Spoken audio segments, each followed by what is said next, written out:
Un saludo muy especial, bienvenidos a Sinergia Informativa, un programa que está hecho para personas informadas, inteligentes, interesantes y calificadas como usted. Información política y administrativa que es de interés general. Qué rico que ya se vienen estas elecciones, las locales y las regionales, 29 de octubre próximo. Vamos a participar con entusiasmo, con las ganas de elegir a los mejores y con las ganas de elegir a los que propongan, a los que estén pensando realmente en nuestras necesidades y en nuestros problemas, a quienes estén pensando realmente en acercarnos un poquitico más a la felicidad, no con sus intereses mezquinos, bajos y verrugas. Ello no va a permitir que nos acerquemos a nuestra felicidad. Ellos son sus intereses, los particulares, los egoístas, los políticos, politiqueros muchas veces, los económicos. No, aquel que piense en propuestas tiene en su cabeza un principio básico de participación en esa profesión que escogió, que es la de ser político. Principio del interés general. Así que invitación muy especial a que participemos, ojalá masivamente, ojalá no haya apatía, ojalá quienes quieren seguir difamando, injuriando, calumniando, haciéndole daño al otro, no hagan que siga bajando el porcentaje de participación, porque con esas peleas la apatía incrementa. Entonces, de verdad, que digo que participemos convencidos de que habrá de haber por quién votar, más no por aquellos que, vuelvo y digo, quieren sacar sangre del contendor político pensando en sus propios intereses y no en los intereses generales. Bueno, un saludo muy especial para nuestro invitado de hoy, nuevamente, abogado, él es, además, decano de la Facultad de Derecho de la Universidad Santo Tomás, pero esta vez vamos a tratar un tema bien importante, el estado de emergencia económica, porque como él es además profesor de la Santo Tomás, de la Facultad de Derecho, es profesor de Derecho Constitucional, es el hombre indicado para que nos ayude a entender el tema de la emergencia económica, estado de emergencia económica que va a decretar el presidente Gustavo Petro, para en particular responder a las necesidades de La Guajira. Bienvenido nuevamente Andrés Úsuga, Sinergia Informativa. Hombre, doctor Roger, muchísimas gracias a ti por la invitación, a toda tu audiencia que es bastante amplia a nivel nacional e inclusive internacional. Hay mucha gente que te ve por las plataformas a esta hora, entonces con todo cariño vamos a resolver dudas sobre estos estados de excepción. Bueno, primero, Andrés, de una, usted va a hablar más que yo hoy, que yo suelo hablar demasiado y ya hice una larga introducción, así que voy a bajarle a la cantidad de palabras mías, que es un estado de emergencia económica. Bueno, el estado de emergencia económica, pero entonces voy a hacer un poquitico más amplio. En los artículos 2.2 y 2.13 de la Constitución Política de Colombia, el constituyente primario lo que hizo fue consagrar algunas situaciones especiales donde el gobierno de turno deba o pueda salirse del ordenamiento jurídico ordinario. Esto es, los gobiernos están ejecutando sus planes de desarrollo y están haciendo toda su gestión con base en un marco jurídico. Pero la Constitución les dijo, vea, cuando les pase algo así de grave como esto o como esto, usted puede salirse del marco jurídico por unos momentos, por unos tiempos específicos, porque es tan grave la situación que las normas con las que usted trabaja normalmente no le van a dar para que gestione rápidamente la solución de estas situaciones. Son tres situaciones específicamente. La primera es la guerra exterior. Entonces hay un estado de excepción de guerra exterior. Hay otro estado que se llama conmoción interior y hay otro estado de excepción que se llama la emergencia. Pero esa emergencia a su vez puede tener tres variables. Puede ser una emergencia económica, como es el caso que vamos a hablar hoy. Puede ser una emergencia social o puede ser una emergencia ecológica. De hecho, le cuento una cosa, Roger. Hace 2 años, cuando se presentó el tema de la pandemia, muchos de los constitucionalistas dijimos y pensamos que podría, el gobierno de la época la decretó, no sé si usted lo recuerda, pero pensamos que podría existir una cuarta característica que fuera una emergencia sanitaria, porque no específicamente es ecológica, no es social, aunque sí, esa compartió los temas y también compartió los temas económicos. Entonces, básicamente lo que es de los tres estados de excepción, este es un estado de excepción, que es la emergencia, y la emergencia, a su vez, será económica, y todo esto está consagrado en una ley, es una ley tremendamente importante, pero la gente casi no la conoce, que es la ley 137 de 1994, que es la ley de los estados de excepción.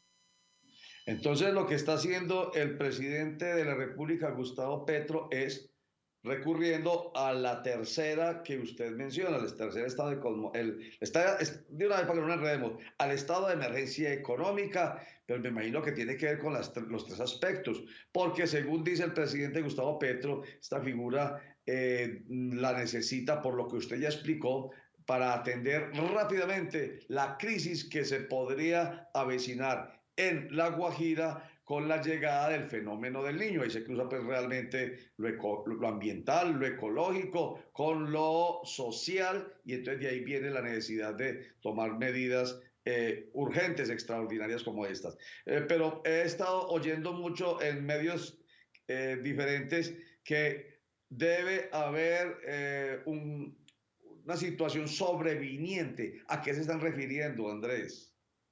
Lo que pasa es que lo que se está diciendo es, usted para tomar, para expedir el decreto, así le decimos el decreto declarativo o el decreto madre de la emergencia, no puede ser que sea una cosa que ya usted hubiera tenido como prever previamente. Esto es como cuando en contratación estatal, que a usted también le gusta mucho el tema, se dicta una urgencia manifiesta. No sé si lo recuerda. Entonces, la urgencia debe evidentemente ser una urgencia. O sea, era algo que no era previsible, algo que no se estaba viendo que podía venir. Entonces, lo que le dicen con respecto a La Guajira es, no, lo que está pasando en La Guajira y lo que va a pasar y que se va a incrementar el sol y que se van a sacar las fuentes de agua, eso ya era previsible. Eso debería estar en el plan de desarrollo suyo.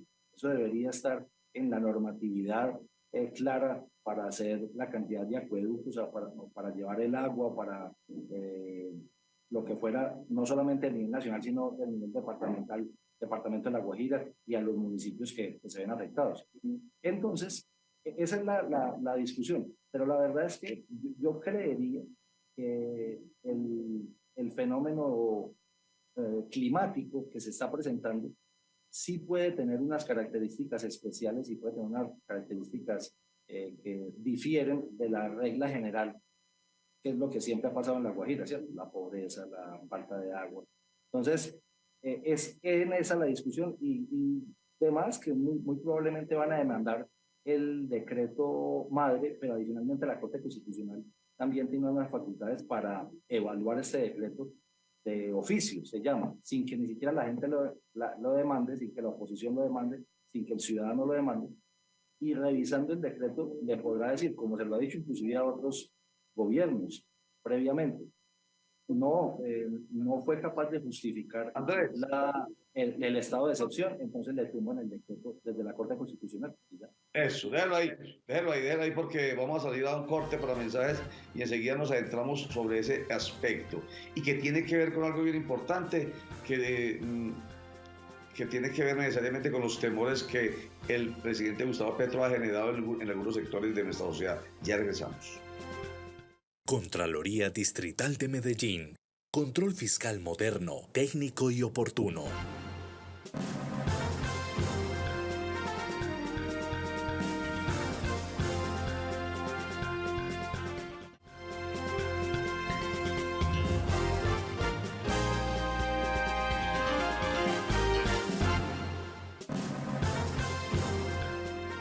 Estamos conversando con Andrés Úsuga, él es decano de la Facultad de Derecho de la Universidad Santo Tomás, además es profesor de Derecho Constitucional, y con él estamos atendiéndonos, entendiendo claramente este tema que hoy hace parte de la agenda informativa en el país, que es la declaratoria de estado de emergencia económica por parte del presidente Gustavo Petro. Entonces, antes de irnos a mensaje dije, temor que suscita el presidente Gustavo Petro en algunos sectores de la sociedad, tiene que ver con la participación de el Congreso de la República y de la Corte Constitucional en la declaratoria de estado de emergencia económica. Andrés, es que como se dice tanto que el presidente Gustavo Petro va a convertir a Colombia en una Venezuela, entonces esto se va a convertir en una dictadura de izquierda, yo siempre insisto que desde que existan separación de poderes en nuestro país y existan esos otros poderes, además del Ejecutivo que es el de Petro, el Legislativo, Congreso, el Judicial, el relacionado con la Corte Constitucional, entre otras cortes. Andrés, definitivamente no es que al presidente se le ocurra y haga porque le da la gana, tiene que contar con el Congreso y con, en este caso, la Corte Constitucional para que ese estado de emergencia económica sea una realidad. Bueno, la verdad es que el presidente de la República pues se ha dado algún tipo de visos, ¿cierto? Aburridores en los que las otras dos ramas del poder público no le están caminando, por decirlo en términos muy coloquiales, a las políticas que él está desarrollando. Sin embargo, fíjate que en este caso específico, él tiene la facultad, porque la ley 137 del 94, como te lo mencionaba ahorita, le permite a los gobiernos expedir los decretos declarativos de las emergencias o de los estados de excepción, en últimas, a ese que le decimos el decreto madre. Y debajo de esos decretos vienen los decretos hijo, por decirlo así muy académicamente, que son los decretos que ya saldrán específicamente y adicionalmente, que no es una emergencia económica para todo el país, sino para un departamento en específico. El Congreso evidentemente tendrá que mirar los temas del presupuesto, cómo se modifica esto en el presupuesto, cómo va a afectar esto lo que se había programado, pero es que cuando está la vida en juego, la vida de niños, la vida de ancianos, la vida de campesinos, de cualquier departamento, no solamente la Guajira, evidentemente tiene que intervenir. Y si no tiene las facultades o la facilidad de liberar los recursos o las platas para que la gente lo tenga mucho más fácil y poder paliar esa situación, pues evidentemente tiene que acudir a esta figura. Pero también es importante que lo digamos, si la Corte Constitucional, lo primero que habrá que pedir es que ojalá sea muy bien justificado el estado de emergencia económica, social y ecológica. Creo que en este caso aplican las tres. Si no lo saben justificar bien, evidentemente en la Corte Constitucional van a tumbar el decreto. Pero yo creo que es más que evidente, es un hecho notorio, decimos en derecho, que lo que está pasando en La Guajira es un hecho excepcional y que está la vida en juego de muchas personas. Entonces, creería yo que no va a haber problema con ese decreto expedido por el presidente de la República y ojalá no haya problema tampoco con los decretos hijo que salgan después de ese decreto. Usted lo aclara. Por eso se habla de que el presidente de la República, con la firma de todos los ministros, o sea, estamos hablando solamente de la rama del Poder Ejecutivo, podrá dictar decretos con fuerza de ley. Y si son decretos con fuerza de ley, pues digamos que ya se brincó, permítanme la expresión para que lo entendamos, la participación del Congreso de la República, pero lo que no se puede brincar es la revisión que haga la Corte Constitucional, porque si no se cumple realmente con, digamos, todos los requisitos para que sean estados de emergencia social, económica y ecológica, entonces simplemente no le funciona, no se lo dejan seguir. Bueno, Andrés, yo creo que está... Roger, te aclaro algo, para que la gente que tiene un poquito de susto con eso, pueden buscar en la ley 137 el artículo 46, es el artículo específico de la emergencia, para que lo miren ahí, miren los requisitos, y que adicionalmente hay un tema que es importante. Este decreto no queda abierto en el tiempo. Son decretos de máximo 30 días, precisamente porque el tema temporal es el que preocupa, y máximo se puede alargar hasta 90 días. Entonces no es que se vaya pues a eternizar un tema de que él empieza a gobernar vía decreto. Tiene apenas o 30 días y si le toca alargarlo, máximo hasta 90. Entonces creo que esto es un elemento también importante para que la opinión pública tenga un poco de calma con eso. Perfecto. Andrés, voy a dejar ya el tema de la emergencia, el estado de emergencia social, económica y ecológica, que es muy claro, usted es absolutamente claro, ya lo entendimos. Una pregunta que tiene que ver con mi introducción muy larga al principio. ¿De qué piensa Andrés de las campañas. Lo digo porque desde el derecho, la semana pasada, escribí un texto acerca de la responsabilidad periodística con base en el derecho. Y usted lo dijo aquí, qué bueno que las mesas de los periodistas tuvieran un abogado ahí ayudando. Entonces, el derecho para ayudar a la responsabilidad periodística. Pero quiero trascenderlo. Debe haber responsabilidad en los políticos, en los que están haciendo campaña, en los aspirantes y los precandidatos y futuros candidatos, porque van diciendo las cosas muy tranquilamente y van, con tal de ganar réditos políticos, van señalando, van injuriando, van calumniando. Eso tiene sus repercusiones. Sí, yo creo que también lo mencioné la semana pasada cuando lo hablamos, Roger. Yo creo que no debe pasar ni lo uno ni lo otro. No debe suceder que las campañas o que la política se judicialice, ni que la justicia se politice. Y creo que están pasando las dos y las dos le están pasando al tiempo. Están simplemente haciendo campaña a punta de denuncias, a punta de señalamientos, a punta inclusive de falsas denuncias, que también pasa, ¿cierto? Se pueden ayudar con eso para afectar el tema hoy tan de la opinión pública tan importante y mucho más con las redes sociales.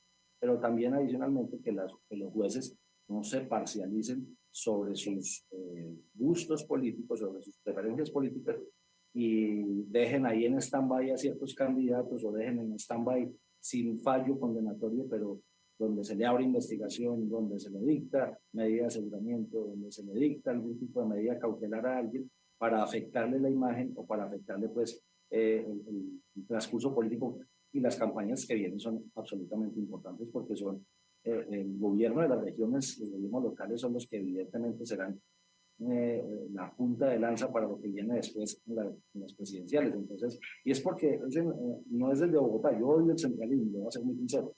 Creo que no entienden muy bien lo que padecemos en las regiones. Yo he vivido ya en varias subregiones del país y desde Bogotá no se entiende muy bien qué es lo que sucede. Entonces, la importancia de las autonomías, pero si el juego que se hace desde el centralismo o desde Bogotá también se juega a nivel local, creo que estamos destinados a tener unas muy malas elecciones. Así es. Bueno, muchísimas gracias, Andrés Úsuga, decano de la Facultad de Derecho de la Universidad de Santo Tomás y para efectos de lo específico del programa de hoy, profesor de Derecho Constitucional. Muchas gracias. De nuevo lo molestaremos más tarde, Andrés Úsuga. Un abrazo muy especial para ti y para todos. Gracias. Con todo gusto, de verdad, poderles presentar a ustedes inteligentes, interesantes y calificados televidentes e internautas, personas que nos ayudan a entender, porque de eso se trata, entender para no meter las patas como pasa tanto en este país. Corte para mensajes.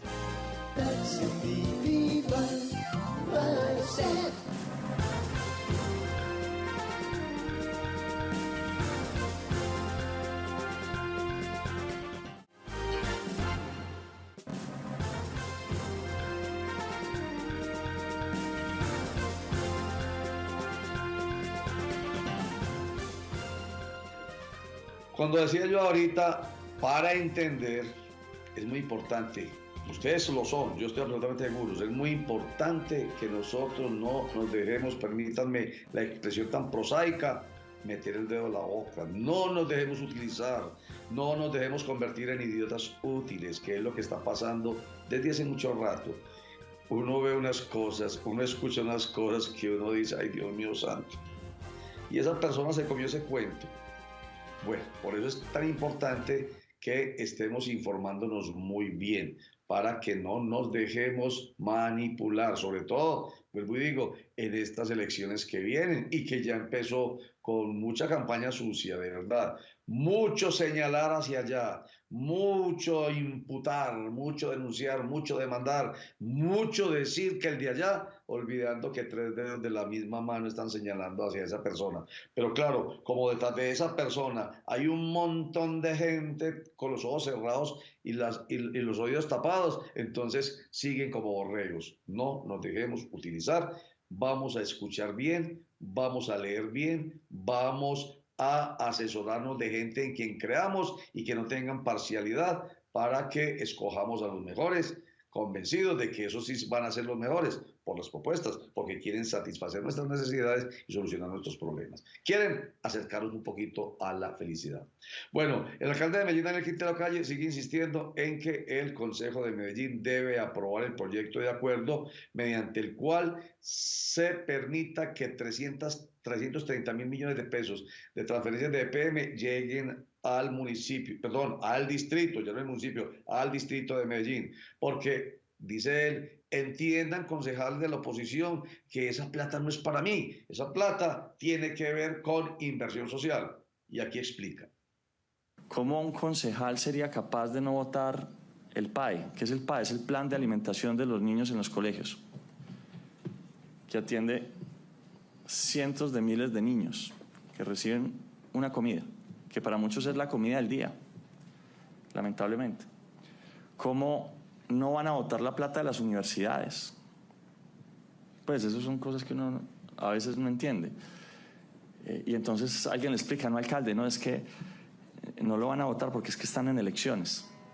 Y yo, ¿por qué tiene que ver las elecciones con la comida de los niños?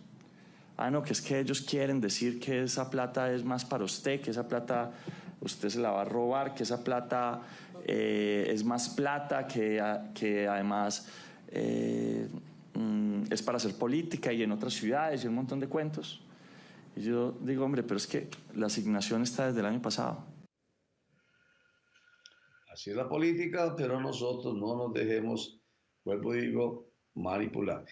Excelente esta noticia. La Agencia Internacional de Calificación Crediticia Fitch Ratings reafirmó las dos máximas calificaciones financieras de largo y de corto plazo que una entidad en Colombia puede alcanzar. Y en este caso, la decisión que toma Fitch Ratings es para reconocer nuevamente al área metropolitana del Valle de Aburrá por esos buenos manejos financieros. Su director, Juan David Palacio Cardona. La Fitch Ratings nuevamente mantiene la buena calificación para el área metropolitana del Valle de Aburrá como entidad, y esto es gracias a su capacidad técnica operativa y principalmente a su solvencia económica, la oportuna respuestas a la deuda pública, los ingresos que se han mantenido con el pasar de los años permiten que hoy la entidad nuevamente logre obtener una calificación AAA Colombia y F1+, la máxima calificación que se puede obtener en nuestro país en términos de calificación y certificación en materia financiera. Bueno, recuerden ustedes que la semana pasada o antepasada la Superintendencia Nacional de Salud intervino a Sabia Salud, dicen ellos rápidamente, por malos manejos. No le dejaron llegar a 6 meses de prórroga que le había dado en enero pasado. El exgerente de la EPS mixta Sabia Salud, Carlos Mario Montoya Serna, dice: hombre, es que no dejan pelechar a la pobre EPS que atiende más de 1.600.000 personas en el régimen subsidiado. He aquí un relato corto de algunos de los aspectos con los cuales, como digo yo, muy popularmente, no dejan pelechar esta EPS. ¿Quién está quebrando el sistema? Los mismos actores del sistema. Hoy, y para ponerle un solo ejemplo, más del 50% de los STEM que se ponen como urgentes no son urgentes y ni siquiera son necesarios. Pero para un cardiólogo es más fácil poner un stent que lo pone en 5 minutos que gastarle 3 semanas a un paciente explicándole que tiene que cambiar los hábitos de vida, que tiene que controlarse la presión. Entonces mejor le pone 1 o 2 stent que valen 2 millones de pesos que gastarle 1 o 2 semanas explicándole a un paciente. Entonces nosotros mismos en el sistema lo hemos estresado. Nosotros mismos hemos estresado el sistema. ¿Quién también estresa el sistema? Los mismos especialistas. Las especializaciones son como un ascensor. Cuando uno está afuera no ve la hora de que la puerta se abra para entrar, pero cuando uno está adentro no quiere que el ascensor abra para que nadie más entre. Entonces lo mismo, los anestesiólogos no quieren que haya más anestesiólogos, de 1, 2 o 3 al año. Y para terminar, digo que Carlos Mario Montoya Serna, quien fue, vuelvo y digo, gerente de Sabia Salud, además fue secretario de Salud de Antioquia, que tiene mucho conocimiento sobre el sistema, dice que no le ve sentido a la decisión tomada por la Superintendencia Nacional de Salud de allanar, esa es la palabra que utilizó, de hacerle un allanamiento a Sabia Salud. Se le generan muchas suspicacias, las cuales no las voy a mencionar yo aquí ahorita, porque precisamente de lo que se trata es de no pensar mal, tener elementos de juicio concretos para poder acusar y señalar.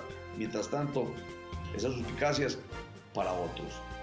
Muchísimas gracias. Chao.